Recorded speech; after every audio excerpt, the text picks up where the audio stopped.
Birthday নিয়ে কিন্তু সবারই কম বেশি এক্সাইটমেন্ট থাকে। আমার মনে হয় ছেলেদের তুলনায় মেয়েদের একটু বেশি থাকে।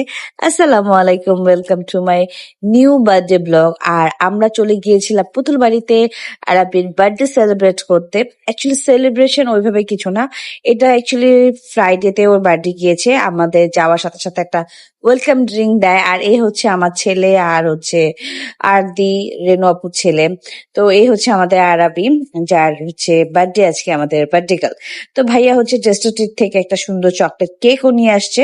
তো অ্যাকচুয়ালি ওইভাবে কোনো অ্যারেঞ্জমেন্ট ওইভাবে করা হয় নাই, একদমই সাডেনলি প্ল্যান করা হয়েছিল। যে আরাবি বলতেছিল যে বাসায় কেক কাটবো না, আম্মু চলো আমরা আশেপাশে কোথাও গিয়ে কেক কাটি। তো হচ্ছে পুতুল বাড়িটা হচ্ছে আমাদের বাসার একদমই কাছে। আর যেহেতু শুক্রবার ছিল, আমারও দুপুরবেলা দাওয়াত ছিল, আমিও অ্যাকচুয়ালি যাওয়ার একটা প্ল্যান খুব একটা ছিল না, কিন্তু বাচ্চারাদের জন্য যেতেই হলো। যাই হোক, গেলাম, কিন্তু খুব ভালো সময় কেটেছে আলহামদুলিল্লাহ। আর আদি আরাবি হচ্ছে আমার কাছে মমিতের মতোই, আর ওরাও আমার বাচ্চা। আর আরাবি তো একটু বেশি আদরের। তো এখানে হচ্ছে ভাইয়া আর আরাবি আর আপু কেক কাটছে, খুব মজা করছে। এখানে আদি যাচ্ছে না, আমি বারবার বলছি যাও যাও, আমি ভিডিও করছি, আমি ছবি তুলছি। মানে ছেলেরা না একটু বড় হলে কেমন জানি ছবি টবি তুলতে চায় না, ভিডিওতে আসতে চায় না। যেমন আমার ছেলে, তেমনি হচ্ছে রেনু আপুর ছেলে, মানে আরদি, দুইটা একদম সেম সেম। আর সারাক্ষণ থাকেও একসাথে। যাই হোক, আমরা এখানে কেক টেক কাটছিলাম, খুব মজা করছিলাম, খুবই মানে একদমই মানে ওইভাবে কোনো সেলিব্রেশন আমরা জাস্ট এই 6 জন, আমি আর মমিত বাদে আর কেউই ছিল না। কারণ হচ্ছে মমিতকে নিয়ে যাবে, আর বলতেছে না আপনিও আসেন, মমিত যেহেতু আসছে। আর অ্যাকচুয়ালি ওইভাবে অনেক কিছু আমরা করিনি, জাস্ট কেকটাই কাটা হয়েছে।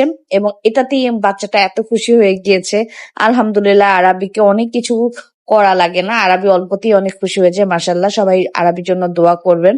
আমরা এখানে কেক খাওয়া খেয়ে করছি একজন আরেকজনকে।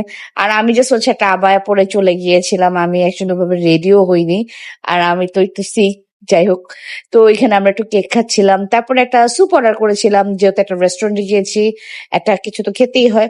তো স্যুপটা একদমই ভালো ছিল না। যাই হোক, এটা একটা ব্যাড রিভিউ, ওরা রেস্টুরেন্ট থেকে এটাই রেকমেন্ড করেছে, কিন্তু স্যুপটা খুবই বাজে ছিল, টেস্টলেস ছিল। যাই হোক, তো স্যুপটা দেখে আবার মেজাজ খারাপ হয়ে গেছে। তো এই যে আমরা দুই বান্ধবী একটু নিজেদের একটু ফিল্ম করে নিলাম, তারপরে একটু আমি নিজেকে মিররে ফিল্ম করে নিলাম। ওই যে মিরর দেখলে একটু সামনে দাঁড়াই, এই আর কি। তো আমরা খুবই মজা করেছি, খুবই আড্ডা টাড্ডা মেরেছি। তারপর আমরা একটা রুফটপে চলে যাই, যেহেতু এটা রুফটপটা বেশ সুন্দর। তো বাচ্চারা বলছিল চলো একটু যাই, ছবি টবি তুলি। তো আমরাও একটু গেলাম, আমি সবার ছবি টবি তুলে দিলাম, ভিডিও করলাম।